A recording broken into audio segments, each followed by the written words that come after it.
And it's Rick Nappi here again, your favorite pain in the neck that tells you stuff that you should know, but gee whiz, I wish I didn't know that.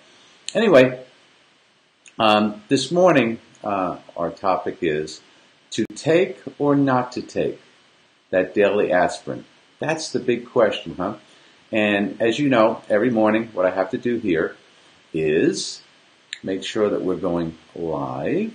And once we know that, then we can continue. Anybody who wants to chime in, that would be fantastic to let me know that we are. Let's see now.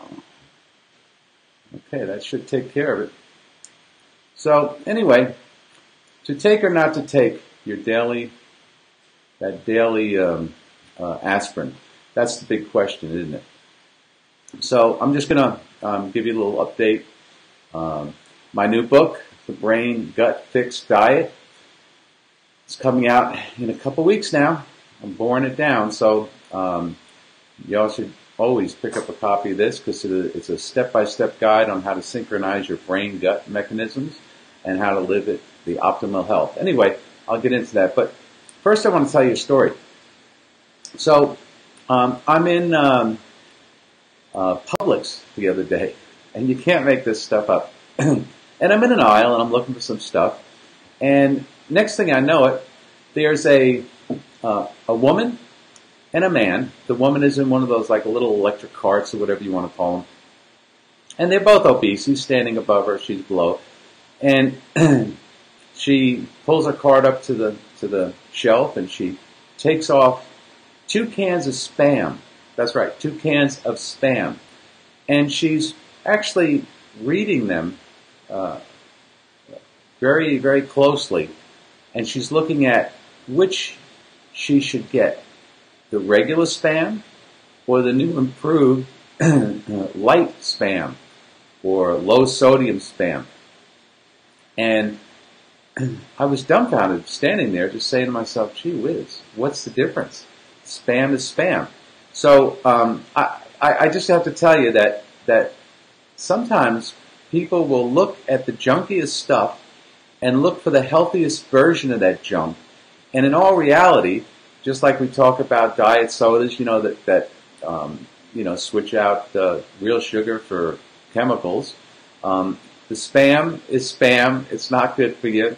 I don't care if it's light sodium or sodium light, or it's light, or it's, because it's probably, excuse me, there's probably other chemicals in there that you don't want. So that would go across the board for any junk food that is purporting itself to be a healthier version of the bad version. They're both bad versions, so don't go for that.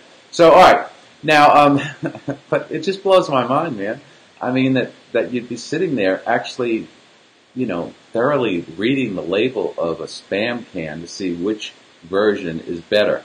So don't be one of those people doing that. Look, you know what's bad. Don't go for it. And if it's junk, it's junk. And if there's a low sodium version of it, it's still junk, isn't it? And God only knows what other chemicals they put in it. So let's get on to our topic today, which is to take or not to take that daily aspirin. Well, we found out some interesting things. Some new studies have come out, and these were these were longitudinal studies.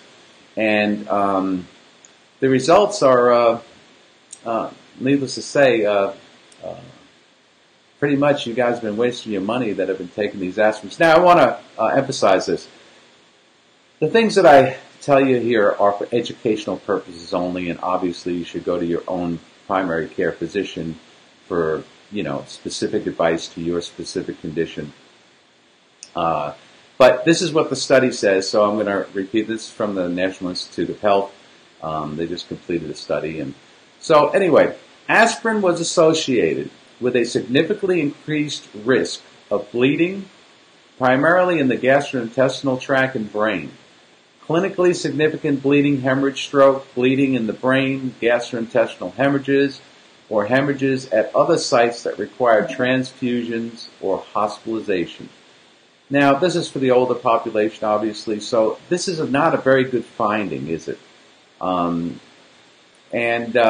So the use of low-dose aspirin as a primary prevention strategy in otherwise healthy older adults did not, and I repeat, did not result in a significantly lower risk of cardiovascular disease than the placebo group.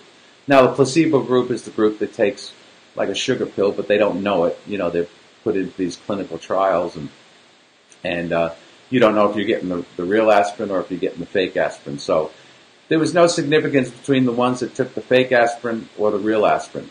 And this was funded by the National Institutes on Aging and other groups that participated in the clinical trial, which was called Aspirin, ASPREE, clinicaltrials.gov. And that's the number there. If you want to check it out yourself, you can. I never give you really my opinion. I base everything on scientific fact, clinical trials, studies that come out, research, all right? Now, older adults should follow the advice from their own physicians, just like I said earlier, about daily aspirin use. It's important to note that the new findings do not apply to people with a proven indication for aspirin such as stroke, heart attack, or other cardiovascular diseases. So basically what they're saying is if you have a heart condition, a stroke, or if you've had a heart attack, then of course listen to your doctor, and if he tells you that he wants you to take a low-dose aspirin, then by all means, I guess you should. These studies were not about those patients. These were about healthy, older adults that were otherwise healthy that were taking these daily aspirins. So as you could see, there was no significant difference whatsoever. The risk-reward benefit is not there, so it's better not to. And it was associated with a significantly increased risk of bleeding. I'm going through this again. Bleeding primarily in the gastrointestinal tract, the brain, clinically significant bleeding, hemorrhagic stroke, bleeding in the brain, gastrointestinal hemorrhages, and hemorrhages at other sites that require transfusion or hospitalization. I could tell you this, that, you know, the aspirin is a synthesized allopathic drug.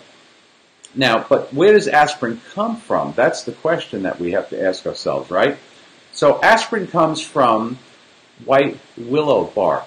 So really you can go get yourself some white willow bark or white willow bark extract, and that could actually work just as well, if not better, than an aspirin would, and you wouldn't have that bleeding aspect of it. So white willow bark is what they make aspirin from. They just change a few molecules around, and then they synthesize it, and there you have aspirin. Matter of fact, just about all allopathic drugs, you know, prescription drugs or drugs that you get and all that sort of stuff,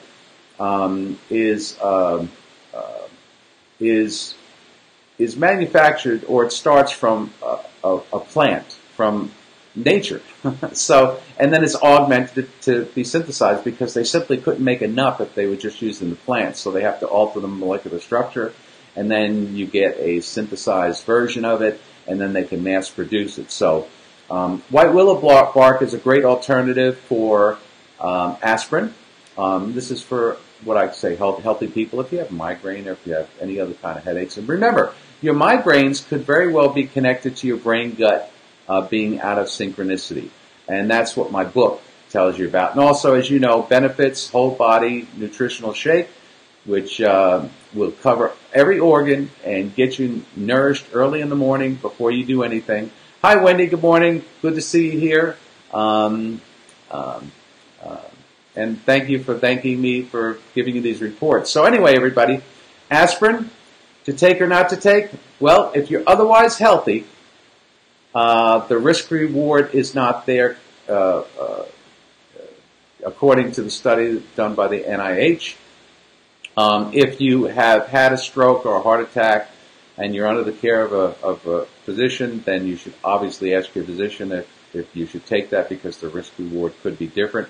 This study, like I said, dealt with people that were otherwise healthy, and there was no reward to this at all. And it was so marginal that the risk outweighs the reward. So if you guys are healthy and you're taking that aspirin a day, I wouldn't. I'm not doing it.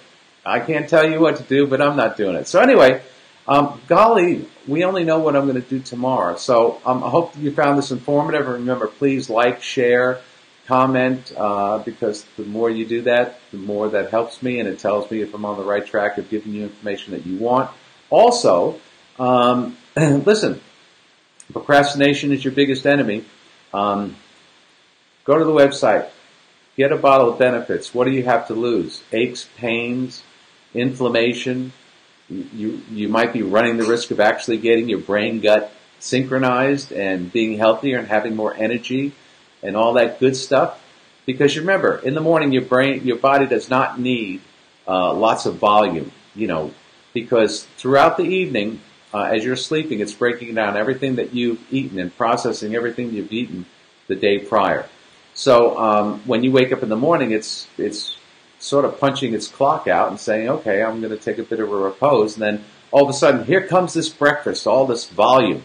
And really, what are we doing when we eat? We put stuff in our mouth, we chew it. Depending on how much we chew it will determine how much of the nutrients in this nutrient-poor breakfast that we're probably having is actually going to cell level. And the less we chew, we just gulp it down and slosh it down with our coffee. I mean, it's not really helping very much. So then we've got a stomach, an intestinal tract, a colon filled with volume, with virtually no nutrition, and our body's laboring. And is it no wonder that you're tired again by 11:30 in the morning? So do something different.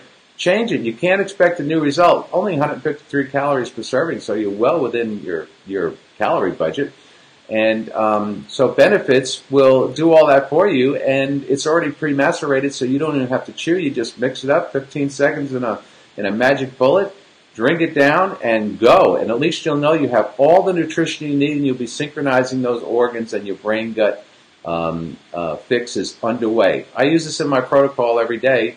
I take it every day myself. I'll have mine this morning right after I talk to you.